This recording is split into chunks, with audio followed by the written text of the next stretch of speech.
Hello everyone, welcome to my channel. അപ്പോൾ ഇന്ന് നമ്മൾ നോക്കാൻ പോകുന്നത് ബഹിരാകാശത്തേക്ക് പോയ ജീവികളെക്കുറിച്ചാണ്. ഇപ്പോൾ നമുക്ക് വീഡിയോയിലോട്ട് കിടക്കാം. നമ്പർ 3, മിസ് ബേക്കർ എന്ന കുരങ്ങ്. 1959 ഇതിൻ്റെ യാത്ര.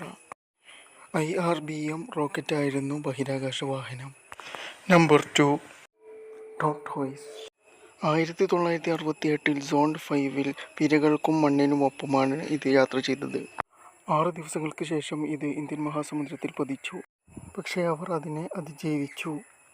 നമ്പർ 1 കാണുന്നതിന് മുമ്പായി നിങ്ങൾക്ക് ആനിമൽസിനെ ഇഷ്ടമാണെങ്കിൽ ലൈക്കും ചാനൽ സബ്സ്ക്രൈബും ചെയ്യൂ. Number 1, tardigrade. ഇത് വളരെ ചെറുതും പ്രതിരോധശേഷി കൂടിയതുമാണ്. 2007 ഇതിനെ സ്പേസിലേക്ക് അയച്ചത്. അങ്ങേയറ്റത്തെ അവസ്ഥയെ അതിജീവിച്ചു എന്നത് ഇവയുടെ പ്രത്യേകതയാണ്. അപ്പോൾ നമ്മുടെ വീഡിയോയുടെ വൈൻഡപ്പ് ചെയ്യുകയാണ്. അടുത്ത നല്ല വീഡിയോയുമായി വീണ്ടും കാണാം. Thank you for